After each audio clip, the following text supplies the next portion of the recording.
અમદાવાદ શહેરમાં રાતોરાત રસ્તા બનાવી દેવામાં આવે છે તો ક્યારેક રસ્તા બંધ પણ કરી દેવામાં આવે છે. રાજકીય નેતાઓના ઈશારે આ વસ્તુ થઈ રહી હોવાનો સ્થાનિકોનો પણ આક્ષેપ છે. ટ્રાફિકમાં લોકો અટવાય છે, પરંતુ ટ્રાફિકનો ભરાવો જ્યારે થાય છે ત્યારે સૌથી વધારે સ્થાનિકો પરેશાન થાય છે. આવી જ એક ઘટના સામે આવી છે શહેરના એસપી રિંગ રોડ ઉપરથી વૈષ્ણોદેવીથી ઝુંડાલ સર્કલને જોડતા એક કટને લઈને. આ વિશે વધુ વાતચીત કરીએ એ પહેલા લલકાર ન્યૂઝને લાઇક, શેર અને સબસ્ક્રાઇબ અવશ્ય કરજો.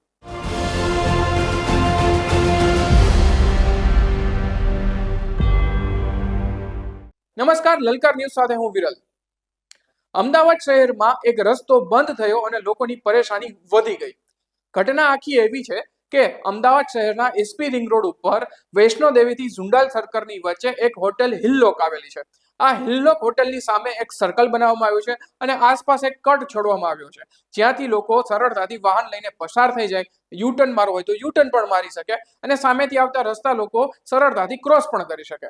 પરંતુ એક રાજનેતાના ઈશારે આ કટ બંધ કરી દેવામાં આવ્યો કે થોડા દિવસ પહેલા આ રાજનેતા અહીંથી પસાર થયા હતા અને ટ્રાફિકમાં અટવાયા હતા. અને રાજનેતાએ એવું સૂચન કર્યું કે આ કટને યુદ્ધના ધોરણે બંધ કરી દેવામાં આવે. પછી તંત્રએ પણ આ નોંધ લીધી અને કટ બંધ કરી દેવામાં આવ્યો.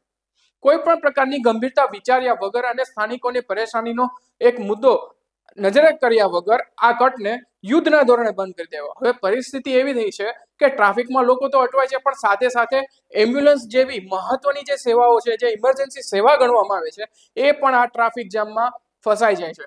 માત્ર સ્થાનિકોની જ વાત નથી, પણ ક્યારેક જ્યારે આવી ઇમરજન્સી ઊભી થાય ત્યારે આ કટ બંધ હોય ત્યારે સૌથી વધુ એ પણ પરેશાનીનો સામનો કરે છે. આ રાજનેતાના અહીંથી પસાર થયા બાદ આ ટ્રાફિક થતો હતો અને એના કારણે જ આ કટ બંધ કરી દેવામાં આવ્યો છે અને જેના કારણે હવે સ્થાનિકો રસ્તા પર ઉતર્યા છે.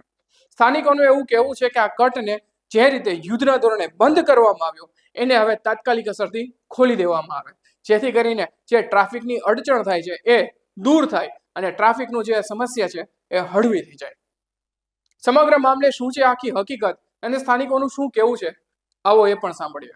કેટલાય લોકો દરરોજના હેરાન થાય છે. ભાજપ સરકારે જ પરિપત્ર આપી આ બંધ કરાવ્યું છે. રોજના લોકો બીમાર પડે છે, એમ્બ્યુલન્સ આવે છે, કેટલી ભીડ થઈ જાય. નારામાંથી વન વે છે, ખાલી કોઈને આવવા જવાની બહુ તકલીફ પડે. વિદ્યાર્થીઓને દરરોજ સ્કૂલે જવામાં તકલીફ પડી જાય. કોઈના પેટનું પાણી હલતું નથી. એ ખુદ અમારી ઉપર વીતી રહી છે, એટલે અમે આ વસ્તુનું ડિસિઝન લીધું. અમે ખુદ બી અહીંયા રહીએ છીએ. રસ્તો જે બંધ કર્યો છે જનતાએ અને અમે બધા સાથે રહીને બંધ કર્યો. રસ્તો બંધ કરવાનો નથી, આ જે ખોલવામાં આવ્યું છે ખોલવા માટે પબ્લિક ઉભી રહી છે. એ રીઝન માત્ર એટલું જ છે કે આ જે હિલ્લોક હોટલની સામે બંધ કરવામાં આવ્યો છે રસ્તો, એના કારણે જનતાએ 3 કિલોમીટર ફરીને આ બાજુ ચાંદખેડા જવું પડે છે. એટલે ચાંદખેડાવાળી જનતાને અને સમગ્ર જનતાને પડતી તકલીફો દૂર કરવા માટે જનતા અને અમે સાથે અહીંયા ઉપસ્થિત થયા છીએ.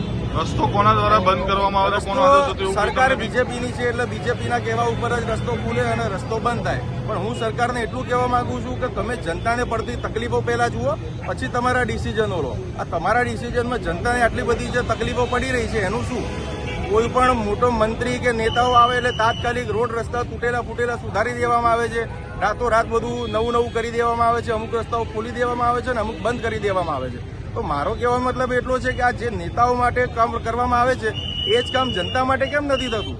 રસ્તો નહીં ખોલવામાં આવે, આ જે ડિવાઈડર જે કટ છે તે નહીં ખોલવામાં આવે તો આગળના એક્શન આગળના એક્શન આનાથી પણ વધારે ઉગ્ર પ્રદર્શન થશે. જનતા માટે અમે રાત દિવસ એક કરીને લડી રહ્યા છે અને લડીશું. અને એમાં ભલે સરકારની સામે લડવામાં આવે તો સરકારની સામે પણ લડીશું. એ લોકોએ ડિવાઈડર મૂક્યા હતા. ડિવાઈડર તો 3 મહિના પહેલા છે મૂક્યા હતા, પણ રાતે લોકો ખોલતા હતા એટલે મારી પાસે ફરિયાદ આવી. મેં રજૂઆત કરી, એમાં બીજું શું. અને એ લોકો કાલ આવ્યા હતા મારી પાસે અને મેં ઓરડામાં બી કહ્યું છે પેલો ગન્નારું પહોળું કરવાનું અને 6 મહિનામાં એમનો પ્રોબ્લેમ સોલ્વ થઈ જશે. અને બધે આખા ગુજરાતમાં, બધે અમદાવાદમાં બધે કટ પૂરો કરે છે. ગોતા ચોકડી થી માંડી અને છે કે વૈષ્ણોદેવી સુધીના બધા કટો અત્યારે પૂરી દીધા સરકારે. તમે જુના બધે જો, એટલે તો સરકારનો નિર્ણય છે. મારી પાસે એટલે મેં તો કોઈ અમારે રજૂઆત કરી હતી. એ લોકો આયા, મેં સમજાય કાલે અને હું કાલે ખોલી નાખે મને હું વાંધો છે, સમજી લો. અમદાવાદમાં ટ્રાફિકની સમસ્યાઓને હળવી કરવા માટે અનેક પ્રયોગો થયા છે, પરંતુ રસ્તાના કટને લઈને આ જે પ્રયોગ થઈ રહ્યો છે અને એક રાજનેતાના ઈશારે આ વસ્તુ કરી દેવામાં આવી છે, એને લઈને આ વસ્તુ કેટલી યોગ્ય છે? આ રાજનેતાનું નામ છે નરહરી અમી, કે જેઓ રાજ્યસભાના સાંસદ છે. તેઓ અહીંથી પસાર થયા હતા અને ટ્રાફિકમાં અટવાયા હતા, જેના કારણે એક યુદ્ધના ધોરણે નિર્ણય લેવાયો અને આ રસ્તાનો જે કટ છે એ બંધ કરી દેવાયો.